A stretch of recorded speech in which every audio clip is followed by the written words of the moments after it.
Hey everyone, this is going to be a video series to get you started in the Revit software. It's going to be a project that'll hopefully kind of introduce you to the tools and interface of that software and just kind of walk you through the general workflow of a small project. The first project we're going to be doing together here is a cabin, so I'll often refer to it just to the Revit cabin in general. And a little peek at that will be this guy right here. Yes, it's a fancy cabin. It has a brick exterior. The materials aren't necessarily very important right now because we can easily change them out later. And I just kind of picked some things in here to have simple contrast. So hopefully it's easier for a beginner to spot some things as we're building this project. Spin around, you can see it's just a one-story with a basement. Pretty simple, couple bedrooms, kitchen, and one bathroom is what this project will eventually have. Okay, so that's a little peek at what we're going to be making. 3D workspace here. You can see our level lines in the background. These are just lines that help us put things at the appropriate level, whether it's our main floor walls or if it's our basement walls or foundation walls. So let me just close this file down and then I'll show you where we're going to be getting our information from. No, thank you. If you go to our class website, we're going to be working on our curriculum, Revit 3D modeling, cabin, and we have a web page for drawings. And the red button is what you click on to see the drawings that need to be made. This is where you're going to get all of your specific dimensions. Now we can print this off for you as well, so that way you can have a hard copy right on your desk. And the other thing you're going to want to get as well is curriculum, Revit 3D modeling, cabin, the student guide. Could also be a useful thing for some people. And this is actually what I'm going to be following through the video. This guide was developed over the last few years to provide a lot of information as well. But in today's world, videos probably are also more useful. So if those that do like to read though or want to see the information that I'm talking about written out, we can also print you off a copy of this as well for you to keep and have as your own and make notes on as we're working through it. Okay, so let's go ahead here, I think, and get started. So go ahead and launch Revit if you haven't. Blue R icon on your desktop. And we are going to start a new file, okay? A new model file. And we're going to switch to the architectural template. Imperial Architectural. And click OK.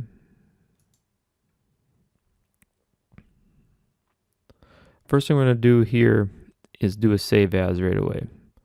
So let's go up to File, Save As, Project, right there, Project.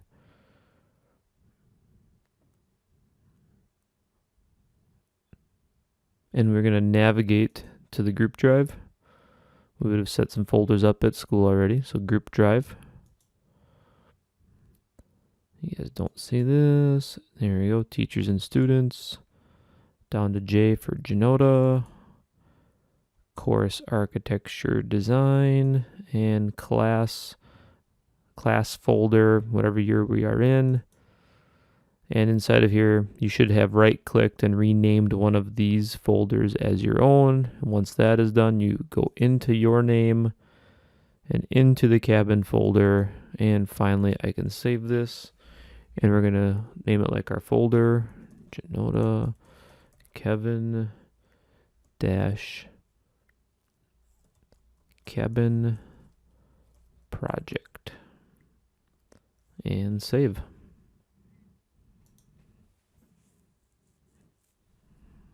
That way, right away, we got our name on our file.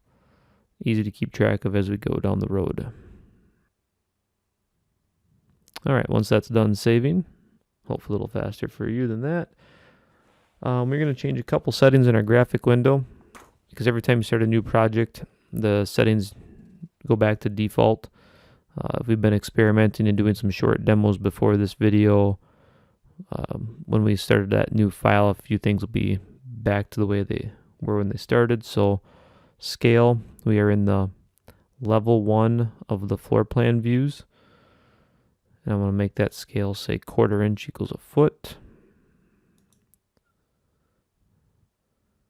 And we are also going to change the detail level from coarse to fine. And I really personally like the shaded view on the visual style. Visual style shaded, and what that does is as we draw walls or objects, they have some kind of color or shading to them, so they just stand out a little bit better on the screen. Now those are settings that you need to change every time you go to different views. So for example, if I jump to level 2, you'll see back in this corner they're still default. In fact, if I'm here, I might as well just change them now. 1/4 inch equals a foot, fine, and shaded. And if we add any other views here, I'll probably have to change those as well. So each view has unique settings on what we're seeing. These are just controlling the visual style for this workspace or this work window. Okay, I'm going to return back to level 1. The other thing we got to check on our screen here is the thin lines button. And mine was pushed down. This one probably stayed active if we had you switch it earlier already this year. So I'm going to click that thin lines button. The symbol represents what's happening. It's going to turn all thick lines to become thin lines, so they're just much easier to see the detail, and also to click our references as we start adding dimensions, or if we're dragging and trying to snap one object to another object to be aligned. So thin lines, make sure that button is pressed or on. You can also see it on the view tab. Right there's the large icon for thin lines. If it's off, it's just gray like everything else. It's got the blue background when it's active. All right, next we're going to go to the east elevation. So over in our browser, east, double click it. So this is looking sideways at our 3D empty space right now. And we are going to change level 1 to main floor. So I just click on the word level 1 once to select it. Zoom in a little bit. The roller is your zoom. Hold down the roller to pan or drag.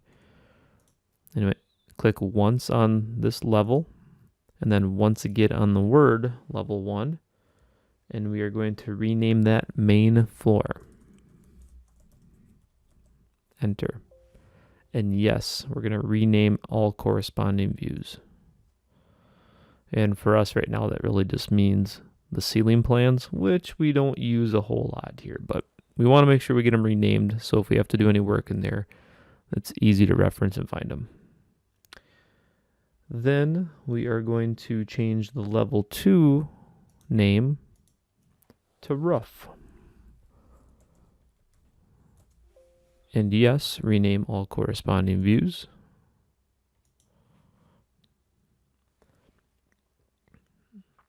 We are also going to change the height of the roof level. If I click on that 10-foot 0, you can see it pops up that box. And we're going to make it 8, 1 and 1/8 inches. 8 feet, 1 inch, or 1 1/8 inches. Let me just write that out. 8 space 1 space 1/8. So each space is a break in the format units, so it's feet, inches, and then there's the extra space if you have any fraction of inches. And once that's typed out, 8 space 1 space 1/8, enter. It'll go in like that. Now that's the height of our framed wall is what this is going to represent. What does that mean? Well, if I go here and show you, here is a typical framed wall. We have studs that are pre-cut at 92 5/8. And when we add, excuse me, when we add 2 top plates and 1 bottom plate, these plates are just 2x4s or 2x6s on their side, so they're 1.5 inches thick each. So that's 3 inches plus 1.5 inches to be 4.5 inches. 4.5 inches added to 92 5/8 gives us our 97 1/8 or 8 foot 1 1/8 inches. And that's why we're making it that number.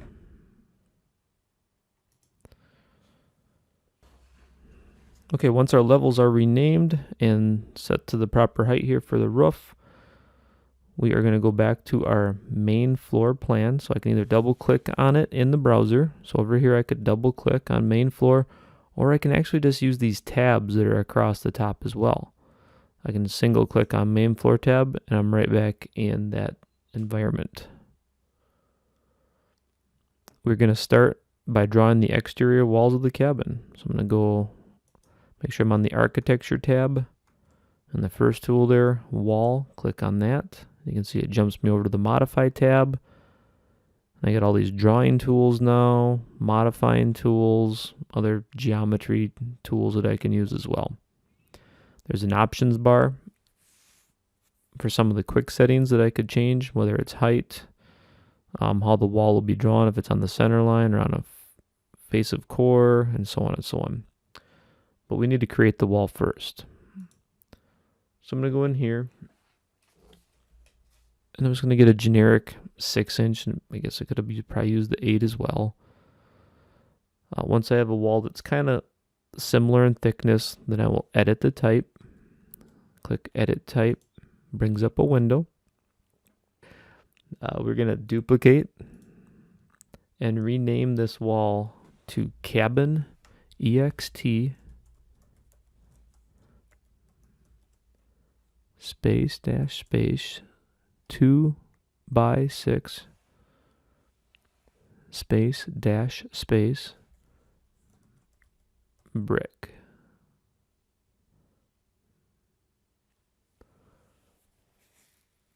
And then we click OK. And that is now the name of the wall we are working with, right there. And now we need to make the structure of that wall be what we want. And that's where we go down a little bit lower here. Click on that word edit for structure. And what we're going to do here, let's make that window just a little bit bigger and turn on preview.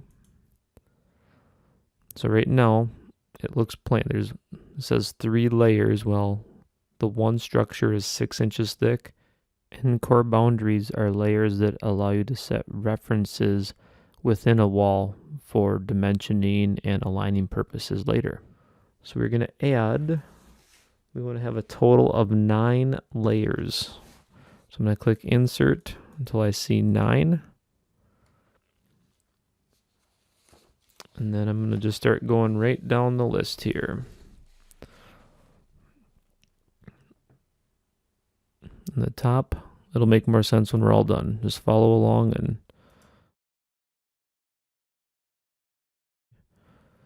so click on the 1 and we're going to move that layer down from the top to make it number 5. And we click on the 9 and move that up to number 7. Okay, so in the middle of our core will be the stud. That's really the bones of a wall. And on the outside we have finishing materials, and on the exterior finishing materials, and on the inside are the interior finish like drywall. So now starting from the top, finally we'll go with number 1 will be our finish 1.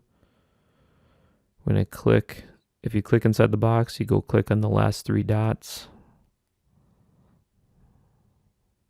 That'll bring up our material catalog.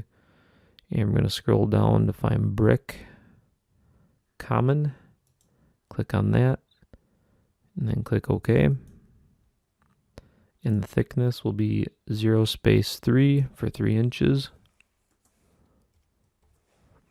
You notice you don't have to enter the little foot or inch symbol as long as you're using the proper format when typing in the box. And that's what the spaces do, break that up. Second layer will be a thermal air layer. thermal air layer, and we'll go to material,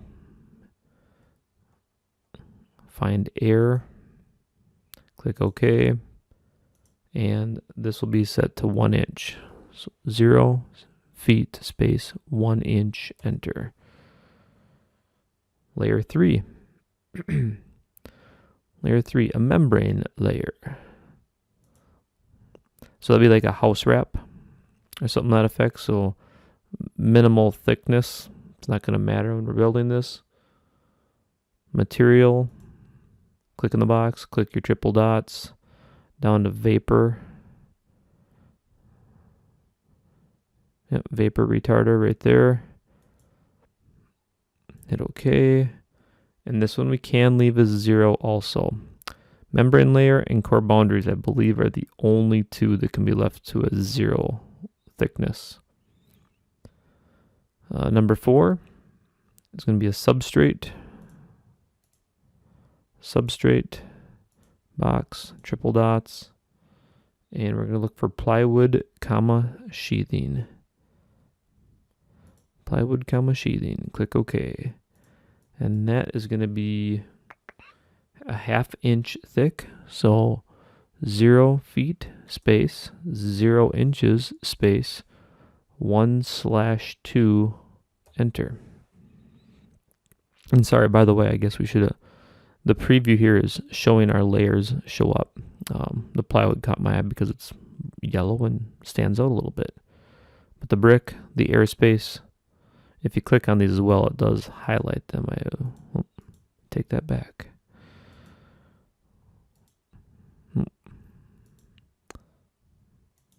Okay, moving on, sorry.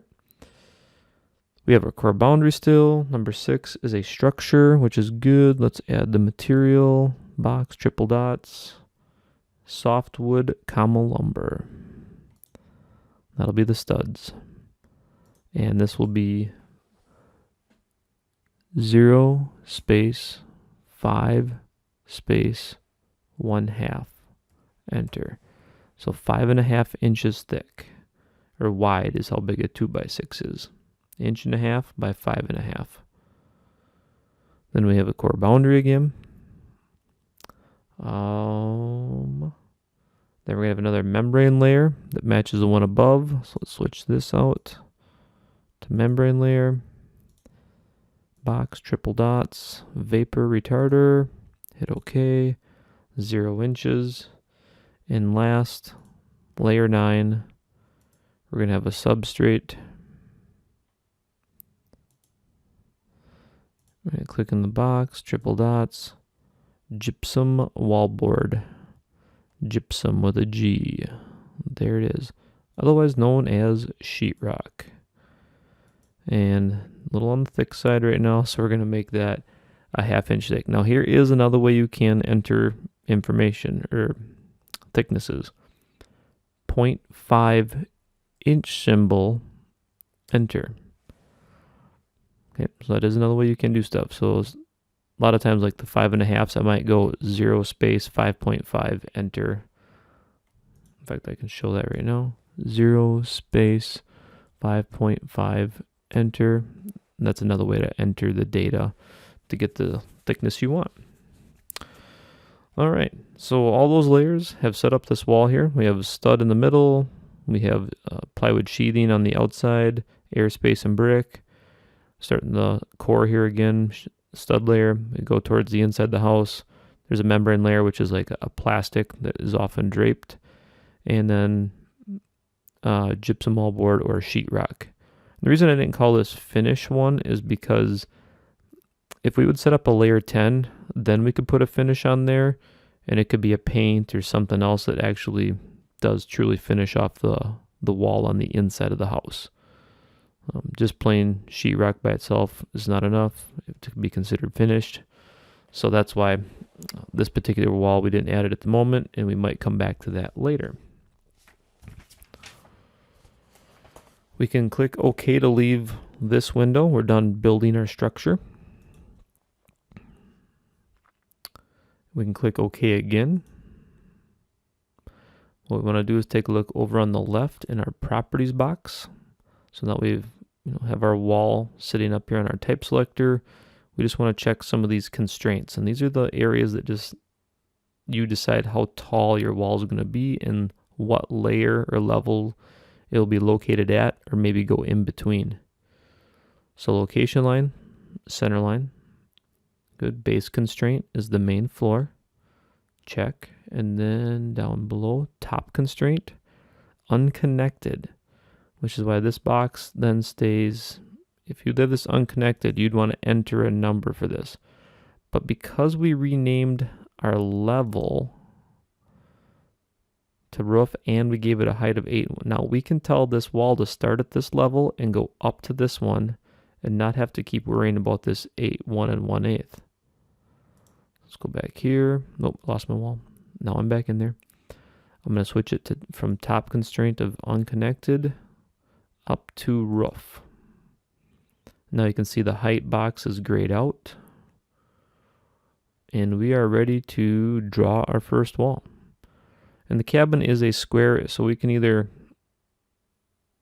leave it on line tool and click each segment, or we know the cabin's kind of a square. We can click the rectangle tool and click once in this corner and once in the opposite corner. And the cabin is 26 by 28, I believe. So I'm just going to get it close, and even if it's around 30 by 30, we're good. Once I'm done drawing that tool, hit escape. Let's zoom. Actually, I'm going to move it a little bit. I'm going to drag a box by left click and holding. And I just want to center this a little bit better in between those 4 boxes. These boxes with triangles are camera views. So when we went to that east elevation,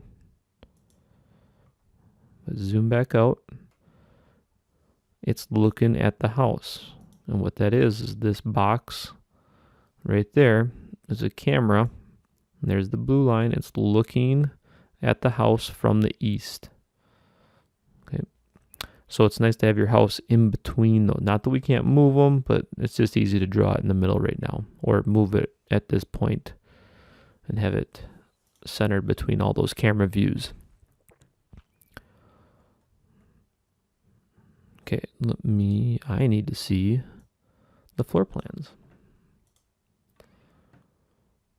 Yep, so the cabin is 28 wide across the top. It's 26 top to bottom. So we're going to go ahead and enter a couple of dimensions right now. So I'm going to go the annotate tab, align dimension, even though I know, escape. Linear is what they all look like. We just use the aligned dimension all the time on here.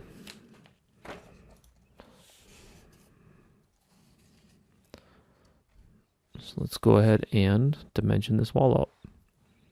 With our practice, let's see, where do we want? So I picked the tool, aligned, and now on my options, I'm going to switch it to a face of core, not a center line, because I want to reference the outside of the stud, because that's where usually our foundation walls are measured to. So notice I was not right in the corner. I was kind of down on the wall a little bit. Zoom in far enough so you know where you're clicking. Zoom out, pan over, zoom back in. Outside a stud, not the sheathing, just the stud. And place that dimension up above. I'll go ahead and get my other dimension in here now. So outside a stud, click, zoom back in, outside of stud. You can see that line highlight before I even clicked. So I knew it was going to get the proper reference, and then left click to place again, escape to cancel. And now I can modify my 2 dimensions to set the size of this cabin. So when I'm working, I always just treat this corner up here kind of like my 0, 0.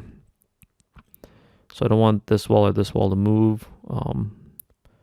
So to modify this 28, remember you're not clicking here. You gotta click on what you do need to stretch out or get to move. So I click on that wall. Dimension turns blue. I can now click on that. 2, 8, enter. and that wall just got pulled in a little bit and it where it needs to be, and actually I can click on that dimension and lock it. Okay. That should keep that from ever moving on us. Most of the time locking things are good. Sometimes later on it can get a little bit confusing or some things don't move when we want them. We'll deal with that as we need to. And this dimension needs to be shortened up quite a bit, so I'm going to highlight my bottom wall. Just being careful, remembering which one I need. Blue is temporary, black is permanent. Click on that. 2.6, enter for 26 feet. Click off, click once back on, lock it, done. Okay, that is the start of the cabin. We do not leave openings for doors or windows. When we start placing those things, they will automatically create their own opening. And that is really getting started here. So go ahead and when you get this finished up, look for the next video to start on interior walls.